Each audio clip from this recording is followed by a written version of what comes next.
మనుషుల మధ్య డిఎన్ఏ యుద్ధం ప్రారంభమైంది. మానవ మూలాలను చాటి చెప్పే డిఎన్ఏను ఇప్పుడు తమది గొప్ప సంతతి అని చెప్పుకునే కేర్ ఆఫ్ అడ్రస్ గా ప్రచారం చేస్తున్నారు. జాతి, వర్ణం, మతం, కులం ఇలా అనేక వర్గాలుగా మనిషి విభజన చెంది కొనసాగుతున్న పరిస్థితిలో డిఎన్ఏ ఒక జీవశాస్త్రంలా కాదు, మానవ శాస్త్రంలా మారిపోయింది. చివరకు సామాజిక శాస్త్ర చిక్కుముడులు విప్పేలా అవతరిస్తోంది. ఎందుకంటే డిఎన్ఏ ఇన్ని వర్గాలుగా ఉంటుందా, లేక ఈ భూమి మీద ఉన్న అందరి అమ్మ ఒక్కటే అని చాటి చెబుతోందా? ఈ ప్రశ్నలు ఇప్పుడు డిఎన్ఏ పరిశోధనలను ఆసక్తికరంగా మారుస్తున్నాయి.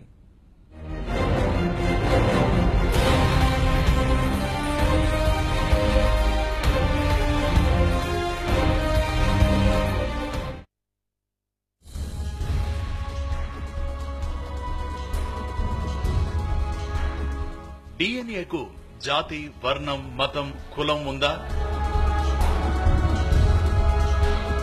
కులానికో ప్రత్యేక డిఎన్ఏ, మతానికో ప్రత్యేక జీన్స్ ఉంటుందా? ఆసక్తిగా మారిన డిఎన్ఏ పరీక్షల చర్చ. తెలంగాణలోనూ మొదలైన తెలుగు డిఎన్ఏ పరీక్షలు. భూమిపై ఉన్న మానవ జాతంతా ఒక సంతతి వారేనా? రాతి యుగం నుంచి డిజిటల్ యుగానికి డిఎన్ఏ వారధి కాబోతోందా? డియాక్సిరైబో న్యూక్లిక్ యాసిడ్ అంటే చాలా మంది నోరెళ్లబట్టచ్చు. కానీ డిఎన్ఏ అంటే ఓహ్ అదా అంటారు ఏదో తెలిసినట్టుగా. తెలిసింది గోరంతా, తెలియాల్సింది కొండంతా. ఒక జీవి నిర్మాణంలో డిఎన్ఏ పాత్ర చాలా ప్రాముఖ్యమైంది. అచ్చంగా చెప్పాలంటే మనం ఏ తానుకు చెందిన పీలికలమో చెప్పే వ్యవస్థ. ఇప్పుడు జాతి, వర్ణం, మతం, కులం ఇలా అనేక వర్గాలుగా విడిపోయి మనిషి కొనసాగుతున్న పరిస్థితుల్లో డిఎన్ఏ ఒక జీవశాస్త్రంలా కాదు, మానవ శాస్త్రంలా మారిపోయింది. మనిషి ఆవిర్భావం ఎక్కడ జరిగింది, ఎలా ప్రయాణించింది, ఎలాంటి మలుపులు తిరిగింది, వివిధ ఖండాల్లో ఉన్నవారంతా ఏకఖండ వాసులేనా? మరి రంగు, ఎత్తు, ఆకృతుల్లో ఈ తేడాలేంటి? ఇలాంటి ప్రశ్నలకు సమాధానాల్ని డిఎన్ఏలో వెతుకుతున్నారు శాస్త్రవేత్తలు. డిఎన్ఏ సేకరణ వివిధ యుగాల్లో మనిషి జీవన విధానాల ఆధారంగా జరుగుతుంది. మెగలోథిక్, నియోలోథిక్, ఐరన్, బ్రాంజ్, డిజిటల్ ఇలా విభజన చేశారు. పాత రాతియుగం, మధ్యరాతి యుగం ఇలా యుగాలుగా విభజన చేసి చివరకు డిజిటల్ యుగంగా ఇప్పటి తరాన్ని పరిగణిస్తున్నారు. రాతి యుగపు ఆనవాళ్లు అక్కడక్కడ బయటపడుతున్నాయి. ఆ కాలం నాటి మనిషి సమాధులు ఇప్పటికీ కొన్ని పురావస్తు తవ్వకాల్లో బయటపడుతున్నాయి. అయితే ఇప్పటి వరకు మనకు ఆధునిక డిఎన్ఏ విశ్లేషణలు తప్ప మిగిలిన యుగాల డిఎన్ఏల విశ్లేషణ చాలా తక్కువగానే సాగుతోంది. భరత ఖండంలో మానవ విస్తరణలో తెలుగు నేల చాలా వరకు జీవం పోసిందని పరిశోధనలు చెప్తున్నాయి. ప్రత్యేకంగా తెలంగాణలో పురావస్తు తవ్వకాల్లో లభించిన రాతియుగపు మనిషి ఆనవాళ్లు నిక్షిప్తంగానే ఉన్నాయి. ఒకప్పుడు విస్తార భూమికలా ఉండే ఈ హైదరాబాద్ ప్రాంతంలో రాతియుగపు మనిషి ఆనవాళ్లు అనేకం లభించాయంటోంది ప్రభుత్వం. అంతేకాదు వాటిని అన్వేషించడానికి హైదరాబాద్ సిసిఎంబి, పుణేకు చెందిన దక్కన్ వర్సిటీలలో ఆర్కియాలజీ విభాగం ఎంఓయూను కూడా చేసుకుంది. ఈ ప్రాంతం దక్కన్ పీఠభూమిలో ఒక భాగంగా ఉంది కాబట్టి చాలా సంవత్సరాల నుండి, అంటే అతి ప్రాచీన మానవుడు జీవించిన ప్రాంతాల్లో తెలంగాణ ప్రాంతం కూడా ఒకటి. ఒకప్పుడు కొన్ని వేల సంవత్సరాలుగా ఈ ప్రాంతంలో జన నివాసం ఉంది. సో ఆ జనవాసాల్లో ఉన్న టైంలో కొన్ని పర్టికులర్ పద్ధతిలో మనుషుల్ని చనిపోయిన తర్వాత పూడ్చిపెట్టే విధానం ఉండేది. అంటే ఇప్పుడు మనం చరిత్ర కనుక చూస్తే మెగాలిథిక్ బరియల్స్ అని, తర్వాత నియోలిథిక్, తర్వాత ఐరన్ ఏజ్ అని, బ్రాంజ్ ఏజ్ అని, ఇప్పుడు డిజిటల్ ఏజ్ అని, ఇట్లా రకరకాల చరిత్రని మనము క్రోడీకరించేకి వీలవుతుంది. సో ఈ megalithic burials are the earliest human settlements అనమాట. సో అలాంటివి మన తెలంగాణ ప్రాంతంలో చాలా ఉన్నాయి. అంటే వాటిని బట్టే మన తెలంగాణ ప్రాంతం అతి ప్రాచీన ప్రాంతం అని చెప్పడానికి వీలవుతుంది. డిఎన్ఏపై ఇలాంటి మెమోరాండమ్ ఆఫ్ అండర్స్టాండింగ్ దేశంలో జరగడం ఇదే ప్రథమం. ఇది ఒక నిరంతర ప్రక్రియగా ఉంటుందంటోంది టిఎస్ ప్రభుత్వం.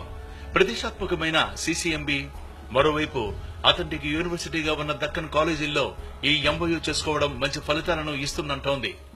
ఈ ప్రాంతాలన్నీ ఎప్పుడు ఇక్కడ నివాసాలు మొదలైనాయి, వీళ్ళ చరిత్ర ఏంటనేది తెలిసేకి పూర్తి స్థాయిలో మనకి అవకాశం దొరుకుతుంది. మనకి ఇప్పుడు భారతదేశంలో, ప్రపంచంలో మొత్తంలో కూడా చూస్తే CCMB is one of the very good institution, finest lab in the world. So వాళ్ళు డిఎన్ఏకి సంబంధించిన చాలా అథారిటీ, వాళ్ళతో ఒక ఎంఓయూ తీసుకున్నాం. తర్వాత దక్కన్ కాలేజ్ అనేది ఆర్కియాలజీలో ఒక మహోన్నత పీఠం లాంటిది. వైస్ ఛాన్సలర్తో కూడా ఒక ఎంఓయూ మనం చేసుకున్నాం. వీళ్ళిద్దరు కలిపి మనకి సహకరించి ఇప్పుడు పంపించిన డిఎన్ఏలు టెస్ట్ చేయడమే కాకుండా ఇంకెక్కడైనా మనం ఎక్స్కవేషన్ చేసేప్పుడు తవ్వకాలు చేసినప్పుడు వాళ్ళ మనుషులు వస్తారు, వాళ్ళ ఎక్స్పర్ట్స్ వస్తారు, ఆ డిఎన్ఏ చెడిపోకుండా తీసుకోవడం ఎట్లా, ఇవన్నీ కూడా వాళ్ళు మనకి సహకరిస్తారు, మన వాళ్ళకి ట్రైనింగ్ ఇస్తారు. ఆఫ్రికా ఖండం నుంచి ఇప్పుడున్న మనిషి ప్రయాణం ప్రారంభమైంది అనుకుంటున్న సమయంలో మన దేశంలో మానవ విస్తరణకు కీలక మూలాలే ఉన్నాయి.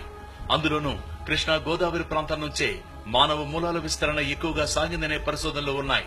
తెలుగు నేలపై ఆర్కియాలజీ పరిశోధనలు శాఖాపరంగా అతి పురాతనమైందంటోంది పురావస్తు శాఖ. అందుకే ప్రత్యేకంగా తెలంగాణలో వివిధ ప్రాంతాల నుంచి వివిధ శాంపిల్స్ సేకరించి పరిశోధనకు అందించామంటున్నారు పురావస్తు అధికారులు. ఇన్ని సంవత్సరంగా చాలా ఎక్స్కవేషన్ జరుగుతున్నాయి, కానీ ఓన్లీ బరీల్సే దొరుకుతున్నాయి. కాబట్టి వాళ్ళు అసలు హ్యాబిటెడ్ అంటే ఇన్హాబిట్ చేయలేదు ఈ ల్యాండ్ ని. దేవర్ జస్ట్ నోమాడ్స్ అని ఒక ఐడియా ఉంది. 1952 నుంచి మనకున్న శాంపుల్స్ లో ఒక 5 శాంపుల్స్ 4 ఎక్స్కవేషన్ సంబంధించి 15 శాంపుల్స్ ఇవ్వడం జరిగింది. యాక్చువల్లీ దీన్ని ఎక్స్ట్రాక్షన్ కూడా చాలా డిఫికల్ట్, ఎందుకంటే జెనెటిక్ మెటీరియల్ అనేది చాలా అన్స్టేబుల్ బయాలజికల్ మెటీరియల్ కాబట్టి ఇట్స్ నాట్ వెరీ స్టేబుల్. ఇవన్నీ కూడా థౌసండ్స్ ఆఫ్ ఇయర్స్ ఎక్స్పోజ్ అయింది కాబట్టి జెనెటిక్ మ్యాటర్ ఎక్స్ట్రాక్ట్ చేయడం అనేది చాలా కష్టం. సో మనకు మే నెలలో లాస్ట్ మే 2016లో ఆక్స్ఫోర్డ్ యూనివర్సిటీ సంబంధించిన ఒక ఎక్స్పర్ట్ రావడం జరిగింది. శాంపుల్స్ ని ఎక్స్ట్రాక్ట్ చేసి పెట్టాం. తెలంగాణ ఆర్కియాలజీ ద్వారా జరిగిన ఈ డిఎన్ఏ ఒప్పందం ఒక చారిత్రాత్మకమంటోంది దక్కన్ కాలేజీ. చరిత్రను పురావస్తుతో అనుసంధానం చేసి సిసిఎంబి ద్వారా పరీక్షలు చేయడం ద్వారా మంచి ఫలితాలు వస్తాయని ఆశిస్తున్నామంటున్నారు పుణె దక్కన్ యూనివర్సిటీ ఆచార్యులు వసంత్ షిండే. ప్రభుత్వం డిఎన్ఏపై ఇలాంటి ఒప్పందం చేసుకోవడం ఒక మంచి పరిణామమంటోంది centre for cellular and molecular biology. ఇప్పటికే అనేక డిఎన్ఏ శాంపిల్స్ ను సిసిఎంబి పరిశోధించిందని, రాతియుగంతో తెలుగు నేలకు ఉన్న సంబంధాలు ఈ పరిశోధనల్లో తేలాయని అంటున్నారు సిసిఎంబి డైరెక్టర్ రాకేష్ మిశ్రా. ఇప్పుడు అందరి చూపు ఈ పరిశోధనలపైనే ఉన్నాయి. మన నేలపై జరిగిన ఎన్నో గొప్ప పరిణామాల్ని తెలుసుకునే అవకాశం దక్కినందుకు హర్షం వ్యక్తం చేస్తున్నారు.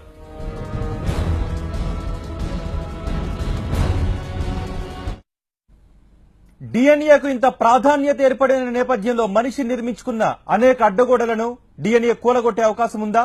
ఉంటే ఎలా ఉంటుంది? ఇప్పుడు తమ పుట్టుకల కోసం గొప్పగా చెప్పుకునే వారికి ఎలాంటి సవాళ్లను విసురుతోంది? జాత్యహంకారాలు కొనసాగాయి, అనేక వినాశనాలకు కారణమయ్యాయి. నలుపు తెలుపు వైరుధ్యాలు యుద్ధాలుగా మారాయి. మతం సంగతి సరే సరి, ఇక మన దగ్గర కుల వ్యవస్థల సంగతి చెప్పనవసరం లేదు. ఇప్పటికీ కొంతమంది తమ కులమే పెద్దది, మిగిలిన కులాలు అల్పమని భావనలో బతుకుతున్నారు. అయితే ఇదంతా అర్థం పర్థం లేని వాదనే అంటున్నారు మానవతావాదులు. ఈ భూమిపై మానవులంతా ఒక తల్లి బిడ్డలేనని ఇప్పటికే పరిశోధనలు తేల్చాయంటున్నారు. ఇవాళ ప్రపంచంలో ఉన్న 750 కోట్ల మంది మనుషులు అందరూ కూడా ఒకే తల్లికి పుట్టిన బిడ్డలం. 2 లక్షల సంవత్సరాల క్రితం ఈస్ట్ ఆఫ్రికాలో తను జన్మనిచ్చిన బిడ్డలమే మనం. ఆవిడకి ఒక పేరు పెట్టుకున్నాము. ఆవిడని మనము మైటోకాండ్రియల్ లీవ్ అని అనొచ్చు, లేకపోతే లూసీ అని అనొచ్చు. కానీ నిజం ఏమిటి అని అంటే మనందరి తల్లి ఒకటే. ఆవిడ నుండి వచ్చిన వాళ్ళం మనం ఆ విషయాన్ని మర్చిపోయి మనలో డిఫరెన్సెస్ ఏమిటి అని వెతుక్కుని ఎదుటి మనిషి కంటే మనం ఎలా సుపీరియర్ అని మాట్లాడుతున్నాం. అభిమానం, ప్రేమ ఇలాంటి వాటికి కూడా మనిషి హద్దులు పెట్టుకున్నాడు. అభిమాన హీరోను ఎంచుకోవాలనుకుంటే, ఒక ఓటు వేయాలంటే కుల ప్రాతిపదికన సాగే చర్యలు అనాగరికం అంటున్నారు మన దేశానికి ఆవలించి చూస్తున్నవారు. ఇప్పుడు సినిమా స్టార్ ని లైక్ చేయాలంటే మన కులం ఆడై ఉండాలి, ఓటేయాలంటే మన కులం ఆడై ఉండాలి రాజకీయ నాయకుడు. అది చాలా నాగరికమైన విషయం. నా ఉద్దేశంలో మనం ముందుకెళ్ళ బదులు వెనక్కి వెళ్తున్నాం. ఇప్పుడు నాకైతే ఎంతమంది మనుషులు ఉన్నారో అన్ని కులాలు ఉన్నాయి అనిపిస్తుంది ఇప్పుడు పరిస్థితి చూస్తే. నెక్స్ట్ తరాలకు ఏం నేర్పుతున్నాం? మనం డివిజన్ నేర్పుతున్నాం బేసికలీ. ఒక ప్రత్యేక డిఎన్ఏను లేక జీన్స్ ఉన్నాయంటూ ఆధిపత్యాలు ప్రదర్శించే వారికి డిఎన్ఏ పరీక్షలు ఒక సవాల్ కూడా విసురుతున్నాయి. తాము ప్రత్యేకతతో పుట్టామనే వారు డిఎన్ఏ టెస్టులకు సిద్ధమైతే అసలు బండారాలు తేలిపోతాయంటూ సవాల్ విసురుతున్నాయి మానవతావాద సంఘాలు. మనం ఏ వాతావరణంలో పెరిగామో ఆ వాతావరణంలో ఉన్న సామర్థ్యాలు మనకి వచ్చే అవకాశం చాలా ఉంటుంది. కానీ అవేవి పుట్టుకతో రావు. వీరందరూ పుట్టుకతో వస్తున్నాయని అబద్ధాలు చెప్తున్నారు. ఈ దొంగ మాటల్ని అరికట్టడానికి వారందరికీ మేము ఒక ఛాలెంజ్ విసిరాం. మా కులమే గొప్పది అని చెప్పుకుంటున్న వారందరినీ రండి, మీ డిఎన్ఏ టెస్ట్ చేయించుకోండి. మీ డిఎన్ఏ టెస్ట్లో మీకు ఏమైనా ప్రత్యేకతలుంటే బయటకు వస్తాయి. అలా చూసుకుందాం. మనుషులు ఒంగోలు గిత్తలు కాదండి, వాళ్ళకి స్పెషల్ కెపాసిటీస్ ఉంటాయని మాట్లాడకూడదండి. మనుషులందరూ ఒకటేనండి, మనందరం కూడా ఒకే తల్లికి పుట్టిన బిడ్డలమండి. కుల మత జాడ్యాలు ప్రపంచ దేశాల్లో చాలా వరకు కొనసాగుతున్నాయి. ఇక మనవాళ్లు దేశాల సరిహద్దులు దాటిన తర్వాత కూడా కుల పిచ్చితో రగిలిపోతుంటారు. గ్లోబల్ సిటిజన్ గా ఉండాల్సిన మనిషి ఇలా ప్రవర్తించడం ఆశ్చర్యాన్ని కలిగిస్తుందంటున్నారు. దేశం వదిలి కెనడా, యూకే, యుఎస్ఏ వెళ్ళిన వాళ్ళు అక్కడ మళ్ళీ కుల సంఘాలు పెట్టుకుని అక్కడ డివిజన్ క్రియేట్ చేసుకుంటున్నారు. యూకేలో కొత్తగా ఇప్పుడు కాస్ట్ ఫీలింగ్ ఎక్కువగా ఉందని ఆ కొత్త లా తీసుకురావడానికి ఇప్పుడు ప్రయత్నాలు జరుగుతున్నాయట. అంటే యూకే దాకా వెళ్ళి మన వాళ్ళు దాన్ని గవర్నమెంట్ దృష్టికి తీసుకొచ్చారంటే ఎంత హాస్యాస్పదంగా ఉంది అది. కుల వ్యవస్థ అంటే ఇది లాఫబుల్ మ్యాటర్ నాకైతే. ఇప్పుడు జరుగుతున్న ఈ DNA టెస్టుల ద్వారా మనుషులంతా ఒక్కటేనని, అందరూ అన్నదమ్ముల్లా బతకాలని నిజం శాస్త్రీయ పరీక్షల ద్వారా బయటపడాలని కోరుకుంటున్నారు మానవతావాదులు. నిజంగా DNA పరీక్షలు విస్తృతమైతే రాతి యుగం నుంచి నేటి డిజిటల్ యుగం వరకు వాస్తవాల గుట్టు విప్పగలిగితే అది అద్భుత ఆవిష్కరణ అవుతుందా? జాతి, వర్ణం, మతం, కులం ఇలా అనేక జాడ్యాలు మాయమై మనిషిలా మిగులుతాడా? అవునని అంటున్నాయి పరిశోధనలు. అదే భావాన్ని వ్యక్తం చేస్తున్నారు మానవతావాదులు. జైగోట్ అనే చిన్న కణం పిండంగా, ఆ తర్వాత జీవిగా ఈ బ్రహ్మాండంలో బ్రహ్మ పదార్థంగా ఆవిర్భవించింది. ఇప్పుడున్న మనిషి మూలాలన్నీ ఆఫ్రికా నుంచి వలస వచ్చిన సంతతిగా పరిశోధనలు తేల్చేస్తున్నాయి. ఇప్పటి వరకు మనిషి అనుభవించిన యుగాలన్నిటి సారాంశాన్ని DNA తేల్చగలిగితే ఖచ్చితంగా ఒక విశ్వ మానవుడు వస్తాడంటున్నారు. కోపస్థ మండూకంలా ఆలోచించే పరిస్థితులు దూరమవుతాయంటున్నారు. ఒక్కటే ఊర్లో ఉన్నట్లుంటే అదేమంటే కూపస్థ మండూకం అనేట్లయితే అంటామో, తాను ఉన్న భావే ప్రపంచం అనుకునే పద్ధతిలో ఉన్న వ్యక్తి ఇంకొక వారిని వాళ్ళ చరిత్ర కానీ వాళ్ళ దాని గురించి కానీ గౌరవించడం కానీ అదంతా ఉండదు, వాళ్ళకి తెలియదు విషయం కూడా. మూలం అంతా ఒకటే. ఆ మూలం నుండి పెరుగుతున్న జనాభా దృష్ట్యా, మనిషి ఆవాసాల దృష్ట్యా రకరకాల ప్రాంతాల్లో మనిషి వెళ్ళినంత మాత్రాన ఇంకా అదే ముఖ్యం అనుకొని మిగతా అంతా తప్పు అనుకొని ఉండే బేసిసాలు పోయే అవకాశం ఉంది. డెఫినెట్గా ఒక విశ్వమానవ జాతి అనేది ఆవిష్కృతమయ్యే అవకాశం ఉంది. మనిషి చివరికి మనిషిగానే మిగలాలి. జీవులన్నిటిలోనూ ఇదే కనిపిస్తుంది. తనకు తాను ప్రత్యేకతలు ఆపాదించుకునే పరిస్థితి లేకుండా DNA పరీక్షలు నిజాలను నిగ్గు తేల్చగలిగితే అనేక అంతరాలకు సరైన సమాధానం దొరుకుతుందంటున్నారు. మా కులం గొప్పదని, లేకపోతే మా కులం నుంచి వచ్చాడు కాబట్టి ఫలానా హీరో గొప్పవాడని ఇలా ప్రగల్భాలు పోతున్న వారు, వెర్రికూతలు కోస్తున్న వారికి ఛాలెంజ్, కమ్, మీ DNA శాంపిల్ ఇవ్వండి, మీలో ఆ ప్రత్యేకతలు ఏమున్నాయో నిరూపించండి, లేకపోతే ఇటువంటి మాటలు కట్టుపెట్టండి. మనందరి ఆరిజిన్స్ కామన్ అని తేలుతుంది. ఎందుకంటే మనలో మైటోకాండ్రియల్ DNA ఉంటుంది.